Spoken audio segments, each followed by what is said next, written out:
পরম প্রেমময় যুগপুরুষোত্তম শ্রী শ্রী ঠাকুর অনুকূল চন্দ্রের আতুল চরণে জানাই আমার শতকোটি প্রণাম। জয়গুরু সকল ইষ্টপ্রাণ দাদা মায়েরা। পবিত্র মহালয়ার দিন ভয়ঙ্কর সূর্যগ্রহণ। এই দিন পারলে আপনারা এক মুঠো লবণ ছড়িয়ে দিন বাড়ির এই স্থানে। চম্বুকের মতো অর্থ আসবে, বাস্তুদোষ দূর হয়ে যাবে। মা দুর্গার আশীর্বাদে আপনার পরিবার ভরে উঠবে সুখ শান্তি এবং সমৃদ্ধিতে। পরিবার থেকে সকল রোগ জ্বালা যন্ত্রণা দূর হয়ে যাবে। আপনি যদি সামান্য একটি কর্ম করতে পারেন তাহলেই কিন্তু মায়ের আশীর্বাদ সহজে লাভ করতে পারবেন এবং সহজেই সৌভাগ্যের অধিকারী হয়ে উঠবেন। কোন সেই বিশেষ কর্ম আমাদের প্রত্যেকেরই পালন করতে হবে। মহালয়ার দিনে কোন বিশেষ কর্ম করলে এই বিশেষ ফল আমরা লাভ করতে পারবো, মায়ের আশীর্বাদ লাভ করে আমাদের জীবনকে ধন্য করে তুলতে পারবো, চলুন সেটি প্রত্যেকে জেনে নিই। আগামীকাল হতে চলেছে বছরের অত্যন্ত গুরুত্বপূর্ণ অমাবস্যা, যেটি আমরা আশ্বিন মাসের অমাবস্যা বা মহালয়া বলে জানি। এই দিনে দেবী দুর্গার চক্ষুদান হয়। পিতৃপক্ষের শেষ এবং দেবীপক্ষের সূচনা কালের দিনটি হল পবিত্র মহালয়া। এই বিশেষ দিনে পিতৃতর্পণ করা হয় এবং এর সাথে দেবীর আরাধনা করা হয়। মন্দিরে ভিড় জমে যায় ভক্তদের। মনে করা হয় মহালয়া তিথিতে দেবী দুর্গার আশীর্বাদ যদি আমরা পাই তাহলে সারা বছর সুস্থ এবং নিরোগ থাকা যায় এবং দেবী দুর্গা স্বয়ং সেই পরিবারকে রক্ষা করে থাকেন। মহালয়ার এই বিশেষ দিনে এই বছর পড়েছে ভয়ঙ্কর সূর্যগ্রহণ। 2024 সালের এটি দ্বিতীয় সূর্যগ্রহণ এবং 1431 বঙ্গাব্দে একটি প্রথম সূর্যগ্রহণ। এই সূর্যগ্রহণটি বলয় গ্রাস সূর্যগ্রহণ হতে চলেছে। অমাবস্যা পূর্ণিমার মতো সূর্যগ্রহণ ব্যক্তি বিশেষ প্রত্যেকের জীবনে প্রভাব ফেলে। তাই এই বিশেষ দিনে মা দুর্গার আরাধনার সাথে সাথে সতর্কতাপূর্বক সকল কার্য কিন্তু করা উচিত এবং গ্রহণের যে বিধি নিষেধ রয়েছে সেগুলি অবশ্যই পালন করা উচিত। তার সাথে সাথে যদি বাড়িতে একটি বিশেষ জিনিস আপনারা এই মহালয়ার দিন কিনে আনতে পারেন তাহলে গ্রহণের সমস্ত খারাপ প্রভাব আপনার জীবন থেকে কেটে যাবে এবং সহজেই আপনার পরিবারে কিন্তু কোনো আর ক্ষতি হবে না। মা সর্বদা আপনার পরিবারের মঙ্গল করবেন এবং মায়ের আশীর্বাদ সর্বদা আপনার পরিবারের উপর বর্ষিত হতে থাকবে। আগামীকাল অর্থাৎ 2রা অক্টোবর 2024 বাংলায় 15ই আশ্বিন 1431 পড়েছে পবিত্র মহালয়া এবং এর সাথে সাথে ঘটতে চলেছে ভয়ঙ্কর সূর্যগ্রহণ। গ্রহণ স্পর্শ হবে রাত্রি 9টা 13 মিনিট, গ্রহণ মধ্য থাকবে রাত্রি 2টা 15 মিনিট, গ্রহণ সমাপ্তি হবে রাত্রি 3টে 17 মিনিট এবং গ্রহণের স্থিতি হবে 6 ঘন্টা 4 মিনিট। মহালয়া এবং সূর্যগ্রহণ যে একত্রিত সংঘটিত হতে চলেছে এটি কিন্তু একটি গভীর সংযোগ বহন করছে। কিছু কিছু রাশির জন্য এই গ্রহণ অত্যন্ত সৌভাগ্য নিয়ে আসবে, আবার কিছু কিছু রাশির খারাপ সময় শুরু হবে। তাই প্রত্যেকে গ্রহণের বিধি নিষেধগুলি কিন্তু অতি অবশ্যই মেনে চলার চেষ্টা করবেন। এর ফলে আপনাদের প্রত্যেকের পরিবারের মঙ্গল হবে। আগামীকাল পবিত্র মহালয়া। এই মহালয়ার পুণ্য লগ্নে আপনারা অতি অবশ্যই পালন করুন এই বিশেষ কর্ম। তার সাথে সাথে আপনারা যদি আগামীকাল লবণের এই উপায়টি করতে পারেন তাহলে কিন্তু পরিবার থেকে সকল নেতিবাচক শক্তি দূর হয়ে যাবে। বাস্তুশাস্ত্র মতে এই লবণের বিশেষ কর্মটি যথাযথভাবে পালন করলে পরিবারের সকল নেতিবাচক শক্তি কিন্তু দূর করা যায়, পরিবারের সুখ শান্তি বজায় থাকে, পাশাপাশি জীবনে আগত সমস্ত বাধা দূর হয়ে যায়। বাস্তুশাস্ত্রে আরো বলা হয়েছে লবণের কিছু উপায় একাধিক বাস্তু সমস্যাও দূর করতে পারে। লবণের এই উপায়ে বাড়িতে লক্ষ্মী আগমনের পথ প্রশস্ত হয়, পরিবারের সদস্যরা জীবনের সমস্ত ক্ষেত্রে সাফল্য লাভ করেন এবং সুখ শান্তিতে জীবন তাদের ভরিয়ে তোলেন। লবণের কোন উপায়ে এই সমস্ত লক্ষ্য পূরণ করা সম্ভব চলুন প্রত্যেকেই জেনে নিই। মহালয়ার দিন একটি কাঁচের পাত্র কিন্তু আপনারা অতি অবশ্যই নেবেন। সেই কাঁচের পাত্রে সাদা নুন ভরে নেবেন, তার মধ্যে 4-5টি লবঙ্গ নেবেন। তারপর লবঙ্গ মেশানো সেই সাদা নুনটি বাড়ির একটি কোণায় রেখে দেবেন। এমন স্থানে সেটি রাখবেন যাতে কারো দৃষ্টি সেখানে না পৌঁছায়। এর ফলে লক্ষ্মী আগমনের পথ প্রশস্ত হয়, আর্থিক সংকট দূর হয়ে পরিবারের ব্যক্তিরা প্রতিটি ক্ষেত্রে সাফল্য লাভ করে থাকেন, এমনকি পরিবারের সুখ শান্তি বজায় থাকে। মহালয়ার পরের দিন সেই লবণটি আপনারা বাড়ির সীমানার বাইরে দূরে কোথাও ফেলে দেবেন। এরপর সেই বাড়িতে নতুন করে লবণ এবং লবঙ্গ নিয়ে রেখে দেবেন। বাড়ির বাইরে লবণটি ফেলে দেওয়ার ফলে আপনার বাড়ির মধ্যে যে নেগেটিভিটি ছিল তা লবণ শুষে নেয় এবং সকল অশুভ শক্তি থেকে কিন্তু আপনি মুক্তি লাভ করবেন। এর সাথে সাথে গৃহের সমস্ত বাস্তু দোষ কিন্তু দূর হয়ে যায়। এই পবিত্র মহালয়ার দিন আরও একটি বিশেষ কর্ম কিন্তু আপনারা পালন করবেন। ব্রহ্ম মুহূর্তে ঘুম থেকে উঠেই কিন্তু গঙ্গা স্নান করার চেষ্টা করবেন। মহালয়ার দিন প্রাতঃ স্নান করা অত্যন্ত ভালো।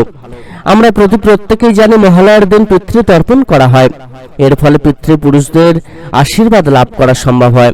তাই প্রচুর ব্যক্তিরা আছেন যারা গঙ্গায় যান, গঙ্গায় গিয়ে তারা পিতৃতর্পণ করেন। এই কোনো কারণে আপনারা যেতে না পারেন, তাহলে আপনি যখন স্নান করবেন তখন সেই স্নানের জলে কিছুটা সিন্দুক লবণ মিশিয়ে স্নান করবেন। এটি আপনার মহালয়া থেকে শুরু করে টানা 10 দিন করতে পারেন। মহালয়ার দিন এবং মহালয়ার পর দিন সিন্দুক লবণ মিশ্রিত জলে স্নান করা অত্যন্ত ভালো, কারণ মহালয়ার দিন রয়েছে ভয়ঙ্কর সূর্যগ্রহণ। আমরা প্রত্যেকেই জানি গ্রহণ ছেড়ে যাওয়ার পর স্নান করতে হয়, ঘর বাড়ি ভালো করে পরিষ্কার পরিচ্ছন্ন করতে হয় এবং এর ফলে গ্রহণের দুষ্প্রভাব অনেকটা কেটে যায়। সূর্যগ্রহণ মানব জীবনে অনেকটা প্রভাব ফেলে, তাই গ্রহণ ছেড়ে যাওয়ার পর স্নান করা এবং ঘর বাড়ি পরিষ্কার করা অত্যন্ত প্রয়োজনীয়। আপনারা ঘর বাড়ি পরিষ্কারের যে বালতি ব্যবহার করেন সেটি নীল রঙের নেওয়ার চেষ্টা করবেন। ঘর পরিষ্কারের জলে অতি অবশ্যই আপনারা কিছুটা লবণ কিন্তু মিশিয়ে গ্রহণ ছেড়ে যাওয়ার পর ঘর মুছবেন। এই কাজটি কিন্তু আপনারা প্রত্যেক দিন করতে পারেন, তবে মহালয়ার দিন কিন্তু অবশ্যই করবেন। সিন্দুক লবণ না থাকলে আপনারা সাদা লবণ দিয়ে এই কাজটি কিন্তু করতে পারেন। মহালয়ার দিন অমাবস্যা, তাই সেই দিনে কিন্তু ঘর মোছার জলে 1 চামচ নুন অবশ্যই মেশাবেন। এই উপায়গুলি করলে গ্রহণের কোনো কুপ্রভাব কিন্তু আপনার গৃহের উপর পড়বে না এবং গৃহ থেকে সকল নেগেটিভ এনার্জি কেটে যাবে। যদি আপনারা প্রত্যেক দিন এই উপায়টি করতে পারেন তাহলে আরো ভালো ফল পাবেন। যদি প্রতিদিন না করতে পারেন তাহলে সপ্তাহে 1 দিন করবেন। মহালয়ার দিন এবং মহালয়ার পরের দিন আপনারা এটি অবশ্যই করবেন। মহালয়ার দিন গ্রহণ কখন ছাড়বে এবং এর পূর্ণাঙ্গ সময়সূচি আমরা আগেই উল্লেখ করেছি। গ্রহণ চলাকালীন কিন্তু এই বিশেষ কর্মটি করার মধ্য দিয়ে সহজেই আপনার জীবন কিন্তু ধন্য হয়ে যাবে। সকল ভক্তমতী মায়েরা প্রত্যেকে খুব ভালো থাকবেন। আপনাদের প্রত্যেককে জানাই পবিত্র মহালয়ার আন্তরিক প্রীতি, শুভেচ্ছা, অভিনন্দন। প্রত্যেকে খুব ভালো থাকুন, দুর্গাপুজো খুব ভালোভাবে কাটান এবং অতি অবশ্যই আগামীকালের এই বিশেষ কর্মটি পালন করার চেষ্টা করুন। তাতে করে কিন্তু জীবন আরো সুন্দর সুমধুর হয়ে উঠবে।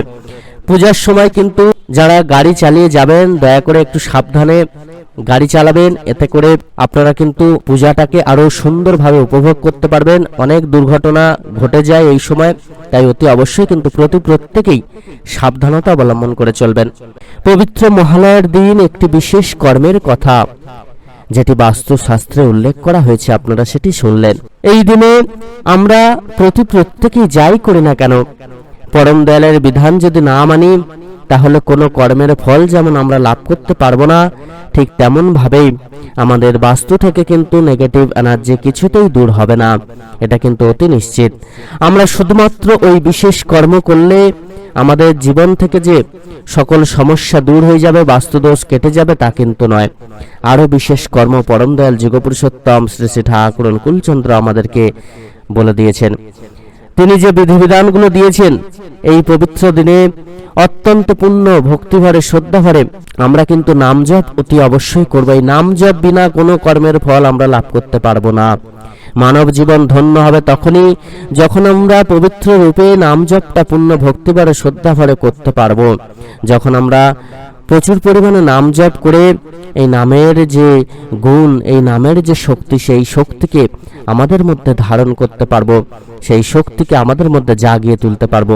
তাই পবিত্র নাম জপের যে পূর্ণ শক্তি, সেই পূর্ণ শক্তি অতি অবশ্যই কিন্তু আগে লাভ করতে হবে।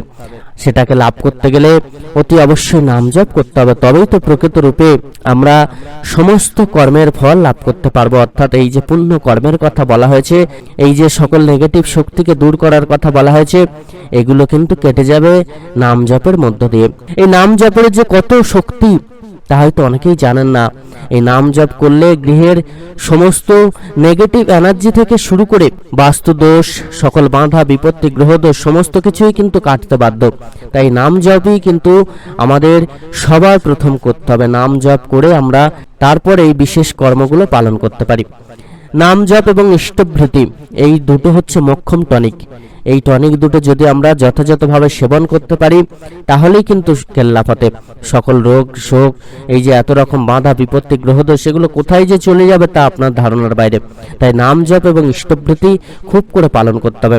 পরম দয়াল যুগপুরুষোত্তম শ্রী শ্রী ঠাকুর অনুকূলচন্দ্র বারবার করে কিন্তু আমাদেরকে মানুষ হওয়ার শিক্ষা দিয়েছেন। প্রকৃত মানুষ হতে হবে, কর্মকে ঠিক করতে হবে, আমাদের চাল চলন অভ্যাস চরিত্র সমস্ত কিছুকে ঠিক করতে হবে, তবেই আমরা প্রকৃত রূপে ভালো থাকতে পারবো।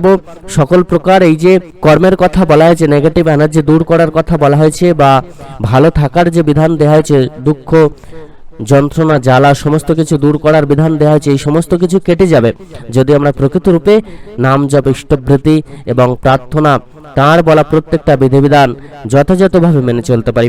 তাহলেই কিন্তু সমস্ত কিছু থেকে আমরা মুক্তি লাভ করব। আর বাস্তবে যদি সত্যি সত্যি দোষ থেকে থাকে আপনার গৃহে, তাহলে অতি অবশ্যই পরম দয়ালের নাম জপ খুব করে করবেন। পরিবারের প্রতি প্রত্যেকের সময় প্রার্থনা করবেন, সন্ধ্যা সকালে 7 ঘন্টা বাজাবেন এবং পরম দয়ালের আরাধনা করবেন। গৃহের চারিদিকে প্রদীপ দেখাবেন, তাহলেই দেখবেন সকল বাস্তুদোষ এমনি দূর হয়ে যাবে। আর যদি কোনো অশুভ শক্তি গৃহের মধ্যে থেকে থাকে, যদি কোনো অশুভ দৃষ্টি আপনার গৃহের ওপর পড়ে, সেই দৃষ্টিও কিন্তু কেটে যাবে। যেখানে পরম দয়ালের নাম জপ হয়, পরম দয়ালের প্রার্থনা হয়, যেখানে পরম দয়ালের অমৃত সাধন ভজন হয়, সেখানে কিন্তু এই সমস্ত অপশক্তি থাকতে পারে না। কারো কুদৃষ্টি পড়লে সেই দৃষ্টির কিন্তু সহজেই কেটে যেতে বাধ্য হয়। তাই আপনারা কিন্তু সব সময় শুধু নাম জপ ঠিকঠাকভাবে করুন, পরম দয়ালকে ডাকতে থাকুন, পরম দয়ালের সাধন ভজন করুন, তাহলেই দেখবেন সমস্ত কিছু আপনার জীবন থেকে দূর হয়ে যাবে। আর মা দুর্গার পূজা আসছে সামনেই, অতি অবশ্যই খুব আপনারা ভালোভাবে কাটাবেন। মা দুর্গার আশীর্বাদ অতি অবশ্যই লাভ করুন। তার জন্য কিন্তু অতি অবশ্যই এই কলিযুগে সদ্গুরুর চরণ আশ্রয় করে তাঁর বলা প্রত্যেকটা বিধিবিধানকে মেনে চলতে হবে। গুরুর মধ্যেই যে সকল দেবদেবীর বাস হয়, গুরু পুরুষোত্তম তিনিই যে আমাদের সকলকে উদ্ধার করবেন, মুক্ত করবেন। তাই তাঁর চরণে অতি অবশ্যই সবার আগে ঠাঁই নিতে হবে। আর এই দুর্গাপুজোর যে বিশেষ মাহাত্ম্য রয়েছে, দুর্গাপুজো কেমনভাবে পালন করতে হয়, কোন বিশেষ নিয়মগুলো মেনে চললে তবেই প্রকৃত রূপে দুর্গা ঠাকুরের আশীর্বাদ লাভ করা যায়, মা দুর্গার আমাদের উপর প্রসন্ন হন, সেটি কিন্তু জানতে হবে। সে বিষয়ে কিন্তু পরম দয়াল আমাদেরকে বিধিবিধান দিয়েছেন। পরবর্তী ভিডিওতে আমরা সেটি সম্বন্ধে জানবো। মা দুর্গার যে পূজা আমরা করছি, এই পূজা করার সময় বিশেষ কিছু ভুল কিন্তু আমাদের জীবনকে তছনছ করতে পারে। এই ভুল থেকে বিরত থাকতে হবে। কোন সেই বিশেষ ভুল, সেটা সম্বন্ধে আমরা পরবর্তী ভিডিওতে আলোচনা করব। অতি অবশ্যই কিন্তু আপনারা দেখতে থাকুন সমস্ত ভিডিওগুলি এবং অতি অবশ্যই পরম দয়ালের আশীর্বাদ লাভ করে জীবনকে সুন্দর সুমধুর করে তুলুন। সকলকে বিশেষ অনুরোধ, আপনারা কিন্তু অতি অবশ্যই ইষ্টভৃতি থেকে কখনো বিরত থাকবেন না। ইষ্টভৃতি এবং নাম জপ, আমরা কেউ কিন্তু জানি না কখনকার কি বিপদ হতে চলেছে। আর এই পুজো আসছে সামনে, প্রচুর দুর্ঘটনা কিন্তু রাস্তাঘাটে ঘটে যায়। অনেকে উল্টোপাল্টাভাবে গাড়ি চালান, যার মধ্য দিয়ে অ্যাক্সিডেন্ট প্রচুর ঘটে এবং যেটা কিন্তু প্রত্যেকের জন্য খুবই কষ্টকর, দুর্ভাগ্যজনক। তাই এর থেকে বিরত থাকতে হবে, খুব করে নাম জপ করতে হবে, ইষ্টভৃতি প্রত্যেক দিন অতি অবশ্যই পালন করতে হবে। এর মধ্য দিয়ে গ্রহদোষ ফাঁড়া কিন্তু দূর হয়ে যাবে। এমন কিছু কিছু জায়গা আছে দেখবেন যেখানে কিন্তু সহজেই দুর্ঘটনা ঘটে, হয়তো দুর্ঘটনা ঘটার কোনো অবকাশ ছিল না, কিন্তু তারপরেও দুর্ঘটনা ঘটে যাচ্ছে সেই জায়গার গুণে। এরকম জায়গাও কিন্তু আছে। তো এই সমস্ত কিছু থেকে বাঁচতে গেলে, অর্থাৎ অপশক্তি যে অপদৃষ্টি পড়ে, তার দরুন যে দুর্ঘটনা ঘটে, সেই দুর্ঘটনাগুলো থেকে কিন্তু আমাদের বাঁচতে হবে। তার জন্য কিন্তু নাম জপ সবসময় করবেন। এই নাম জপের মতো মহাশক্তি জিনিস আর কিছু নেই। এই নাম জপ করবেন আর দেখবেন এই সমস্ত অপশক্তি কোথায় দূরে পালাবে। সমস্ত দুর্ঘটনা গ্রহদোষ এগুলো থেকে কিন্তু অতি অবশ্যই সাবধানতা অবলম্বন করা উচিত এবং তার জন্য খুব করে নাম জপ করতে হবে। আমরা কিন্তু অতি অবশ্যই তাই নাম জপ করব। পরম দয়াল তার শ্রীমুখে কিন্তু এটি বলেছেন। তাই এই নাম জপকে কিন্তু হেলায় ফেলায় আমরা করব না। পূর্ণ ভক্তিবারে শ্রদ্ধাবারে যখনই সময় পাবো আমরা নাম জপ করব। মনের মধ্যে যেন তিনি সবসময় বিরাজ করতে পারেন, সেই চেষ্টাটা কিন্তু আমরা করব। আর তিনি যদি আমাদের এই দেহ মন্দিরে বিরাজ করেন, তাহলে কখনোই আমাদের আর কেউ কোনো ক্ষতি করতে পারবে না। সকলে খুব ভালো থাকুন, পরম দয়ালের আশীর্বাদ লাভ করে আপনাদের প্রতি প্রত্যেকের জীবন ধন্য হয়ে উঠুক। যারা এখনো পর্যন্ত আমাদের চ্যানেলটিকে সাবস্ক্রাইব করেন, দয়া করে সাবস্ক্রাইব করে দেবেন এরকম নতুন নতুন আপডেট সবার আগে পাওয়ার জন্য। জয় গুরু, বন্দে পুরুষোত্তমম।